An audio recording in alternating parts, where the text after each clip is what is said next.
I do things that terrify me on purpose, and I have been for the last couple years. In fact, I signed up for a triathlon without knowing how to swim. Turns out you need to know that. I have sang in front of tens of thousands of people. Bombed, tell you about that later. I tried to conquer my fear of public failure, so I signed up for stand-up comedy and have failed and bombed in front of audiences for the last couple years, literally around our country. Today, we are going to talk about what I now lovingly call fear forward. And we're going to talk about how you can use it to change your leadership and change your life. I realized that fear was dictating everything I did or didn't do. Everything. I took out my phone and I went to my notes section and I started typing all of the different things that terrified me. Turns out it was a lot, and I keep adding to it. And so then, like any good behavior analyst, I decided that I would have to start taking them on one by one by one. And so I started with my easiest one, my easiest fear.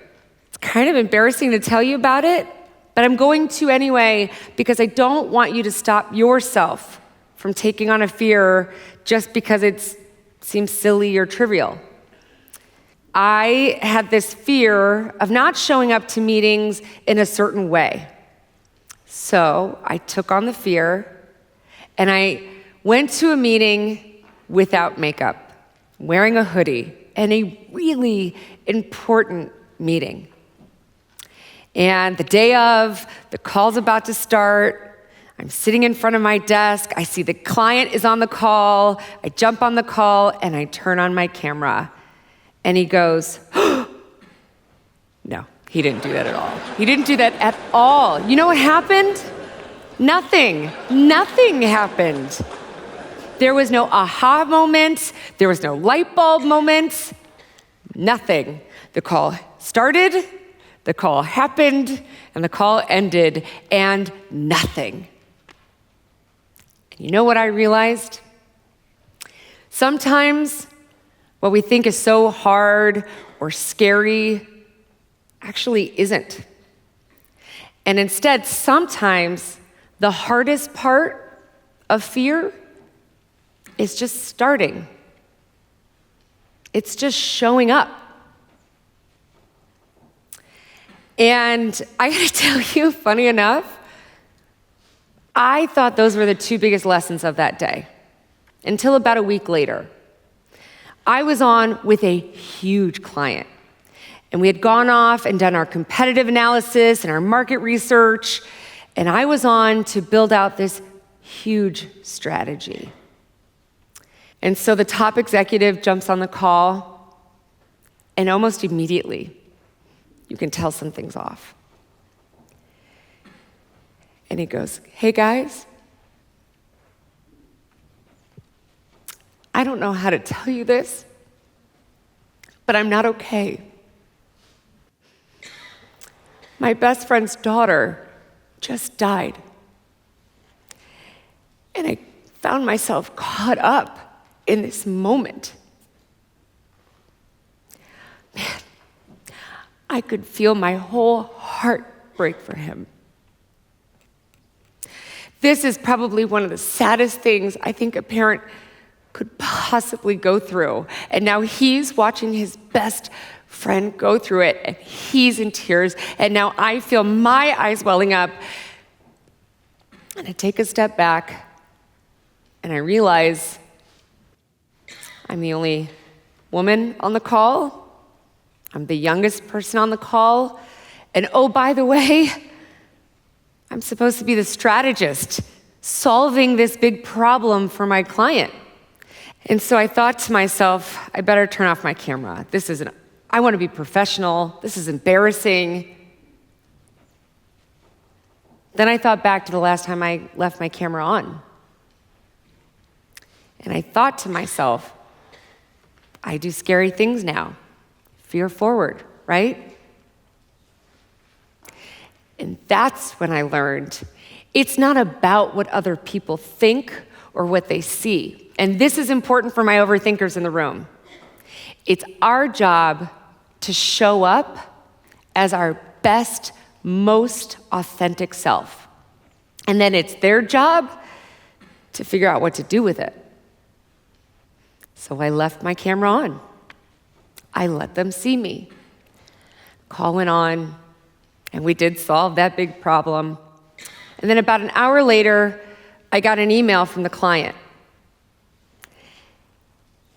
And he said, I have to thank you for showing your emotion and keeping your camera on, because I've got to tell you, I have never been so angry at the world and so heartbroken, and I needed you in that moment. I needed to know that there was some humanity, some purpose left in life, because this isn't fair.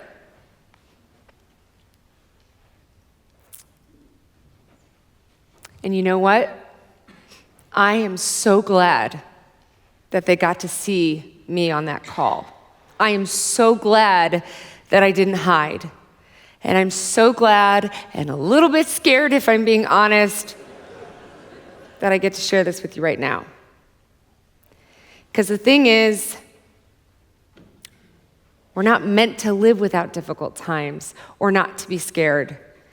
Instead, we're supposed to show up and unite when they happen.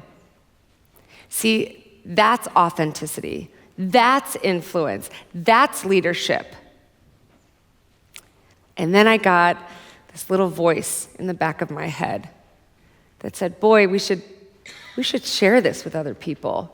It's pretty incredible what can happen when you show up as your best, most authentic self. But then I had this other voice that said, don't you dare, don't you do it. That's way too terrifying. But see, the thing is, there's another little fun fact about Fear Forward. If it scares you, you should do it. Let me say that again. If it scares you, you should do it. So, in true Fear Forward fashion, because I'm terrified of posting things online, I posted his email on LinkedIn next to this picture. Oh yeah, it's not better on the big screen either. You want to talk about terrifying? Who's familiar with LinkedIn? Yeah. Just a couple 100,000 of my closest colleagues, clients, and friends. And I haven't checked recently, but the last time I checked, hundreds of thousands of people have seen me cry, seen me ugly cry. And that's different. Okay, you can definitely take that down now. Here's the thing. This is one of the scariest things I have ever done. Scarier than running a marathon when I didn't even know if I could finish a mile. Scarier than any bomb that I've ever done, whether posting about an unconscious bias or a failure. Literally scarier than building a business during a pandemic, a supply chain shortage, and an election. Why? Because this was my most authentic self. This is when I realized this is my best, most authentic self. And that silly, trivial first Fear Forward, and every Fear Forward since then has gotten me to this and to this. And this is when I realized that Fear Forward is not about getting good at being bad. It's about getting good at being scared and showing up anyway. It's about getting good at learning from everything. Funny how the same thing could be said about leadership, isn't it? And I'll tell you, one of the biggest benefits of Fear Forward is it gave me a powerful sense of self. And you're gonna need it. Because there's gonna be some fails too.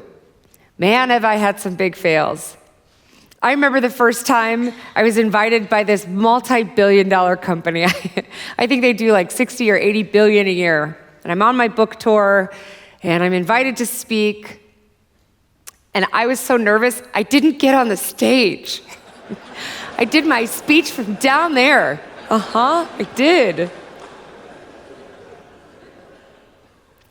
But it doesn't matter about the success. It's not success forward. It doesn't matter about the fail. It's not fail forward. It's just fear.